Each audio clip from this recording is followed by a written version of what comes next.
আগুনে পুড়ে গেছে আসবাবপত্র, আদালত এজলাস। বকশীবাজারের সরকারি আলিয়া মাদ্রাসা প্রাঙ্গণে অস্থায়ী আদালত পরিচালনার কোনো অবস্থা নেই।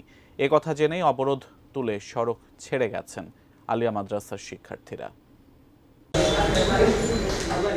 রাতে ঘোষণা, সকালে এখানেই হওয়ার কথা ছিল বিডিআর বিদ্রোহের বিস্ফোরক মামলার শুনানি।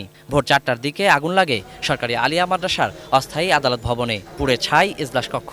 কিভাবে এ আগুন, ধারণা দিতে পারছে না ফায়ার সার্ভিসও। আমরা আসলে তেমন কিছু করতে পারি নাই, কারণ ভিতরে ঢুকতে না পারলে তো আমরা আগুনটা নিভাইতে পারবি না। ঠিক আছে, এখানে ওই গেটগুলোতে তালা দেওয়া ছিল। শিক্ষার্থীদের দাবি, তাদেরকে ফাঁসাতেই বহিরাগতরা আগুন দিয়েছে।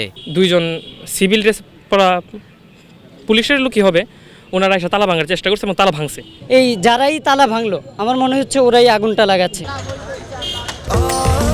স্বাস্থ্যকর অল টাইম ফ্যামিলি কেক, সব সময় all time healthy life.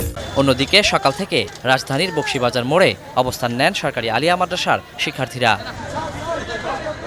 Campus থেকে অস্থায়ী আদালত সরিয়ে নেওয়ার দাবিতে বিক্ষোভ করেন তারা। এ সময় যান চলাচল বন্ধ হয়ে যায়। আমরা চাই মামলার সুষ্ঠু কার্যক্রম চলুক, সুষ্ঠু বিচার পাক। আমরা কিন্তু আমাদের মাঠে এই মুহূর্তে আমাদের শিক্ষা কার্যক্রম বন্ধ করে, আমাদের খেলাধুলার মাঠ বন্ধ করে আমরা এখানে এটা করতে চাচ্ছি না। তারা আমাদের তালা কেটে, আমাদের গেট থেকে খুলে, আমাদের হল থেকে আমাদের গেট ভেঙে অস্থায়ী আদালত পরিচালনা করতে চেয়েছে। তার প্রতিবাদে আজকে আমাদের এই ব্লকেট। সকাল 11টার দিকে পুড়ে যাওয়া আদালত কক্ষ পরিদর্শনে আসেন বিশেষ ট্রাইব্যুনাল 2-এর বিচারক মোহাম্মদ ইব্রাহিম মিয়া এবং রাষ্ট্র ও আসামি পক্ষের আইনজীবীরা। গত 24 ঘন্টা ধরে কয়েকবার অন্তত এই 3টি ভেন্যু নিয়ে, একবার বলা হলো যে অস্থায়ী আদালত কেরানীগঞ্জে বসবে, দ্বিতীয়বার বলা হলো যে না মাদ্রাসা আলিয়ায় বসবে। রাষ্ট্রপক্ষের আইনজীবী জানান, আলিয়া মাদ্রাসার অস্থায়ী ভবনে আদালত পরিচালনার পরিস্থিতি নেই। এখানে আদালত পরিচালনা করার মতো কোনো প্রেক্ষাপট নাই। আজকে আমরা সবাই, আমাদের প্রসিকিউশন পক্ষ, আমার জানা মতে বিচারক মহোদয়, এমনকি আসামি পক্ষ চেয়েছিলেন যে আজকে একটা নিষ্পত্তি হোক।